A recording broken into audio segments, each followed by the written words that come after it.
บรรดาทานที่นับถือล้านหน่อยอนุชนเยาวชนและเด็กกล่าวบรรดาเผ่าเทียเพศทั้งหลายในโอกาสวันเด็กสากลวันที่1มิถุนายน2026ที่ได้หมุนเวียนบรรจบครบรอบ101 ปีในนามตั้งหน้าให้การนำปักหลัดและในนามส่วนตัวข้าพเจ้าขอส่งความผักแพงความห่วงใยและคำอวยพรอันประเสริฐมายังลูกหลานอนุชนเยาวชนและเด็กเหล่าบรรดาเผ่าทุกคนทางภายในประเทศและเด็กเหล่าที่ศึกษาหำเฮียน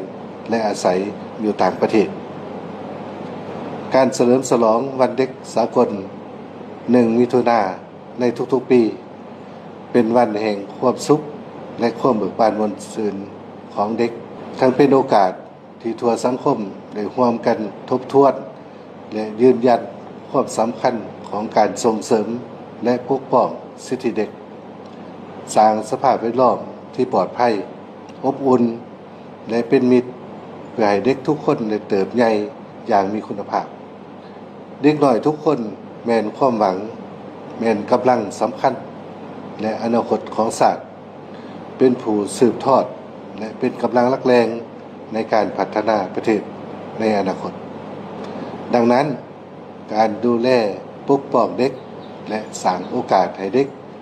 จึงเป็นความรับผิดชอบร่วมกันของทุกคนในสังคม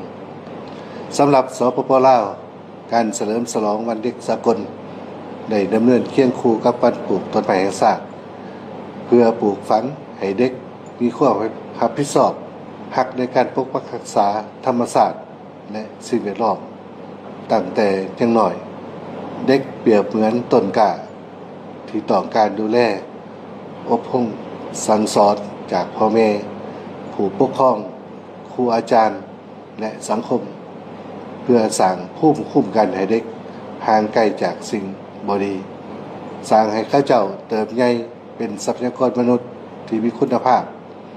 เป็นผู้สืบทอดและตัดสินชะตากรรมของศาสตร์ในอนาคตในสุปีที่ผ่านมาพรรคในรัฐบาล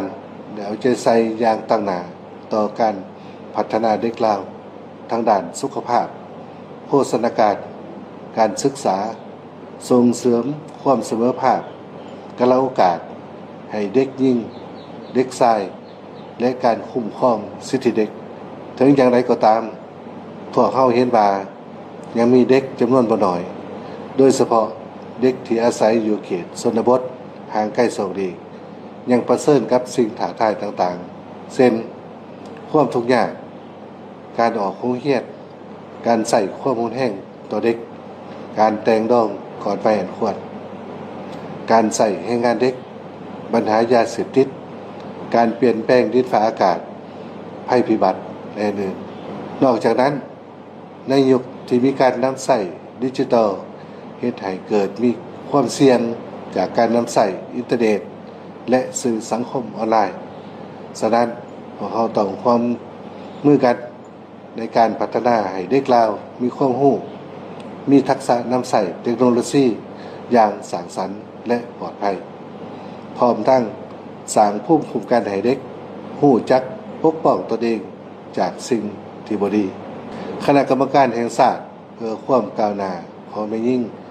แม่และเด็กในนามเป็นเสนาธิการรัฐบาลร่วมสุมใส่สร้างแผนดำเนินงานแห่งชาติเพื่อส่งเสริมปกป้องสิทธิเด็กและแผนป้องกันลบล้างการใส่ข้อมูลแห้งต่อเด็ก 2026-2030 ในนามต่างหน้ารัฐบาลแห่งสปป.ลาวข้าพเจ้าขอยืนยันว่ารัฐบาลจะสืบต่อลงทุนและสร้างเงื่อนไขเพื่อให้เด็กลาวทุกคนได้รับการพัฒนาอย่างรอบด้านทั้งด้านทางกายสติปัญญาจิตใจและคุณธรรมข้าพเจ้าขอเรียกร้องให้ทุกภาคส่วนในสังคมพ่อแม่ครูอาจารย์องค์การจัดตั้งชุมชนภาคธุรกิจและผู้ร่วมพัฒนาจงให้การร่วมมือในการสนับสนุนการส่งเสริมพัฒนาปกป้องและสร้างโอกาสที่ดีให้เด็กทุกคนในโอกาสวันเด็กสากลวันที่1มิถุนายน2026นี้ขออวยพรให้พวกลูกหลาน อนุชนเยาวชนและเด็กลาวบรรดาเผ่าทุกทนาจงมีความเบิกบานมวลซื่นมีสุขภาพแข็งแรงมีความฝันอันยิ่งใหญ่ตั้งใจเฮียนฮักครอบครัวและประเทศชาติเพื่อเติบใหญ่เป็นกำลังสำคัญในการสร้างอนาคตอันสดใสให้แก่ประเทศชาติบ้านเมืองอันแสนหักของพวกเราขอให้การเฉลิมฉลองวันเด็กสากลปี2026จงดำเนินไปด้วยความฟดฟื้นเต็มไปด้วยความหมายและนำเอาความสุขความเบิกบานมวลซื่นมาสู่เด็กลาวทุกคนขอขอบใจ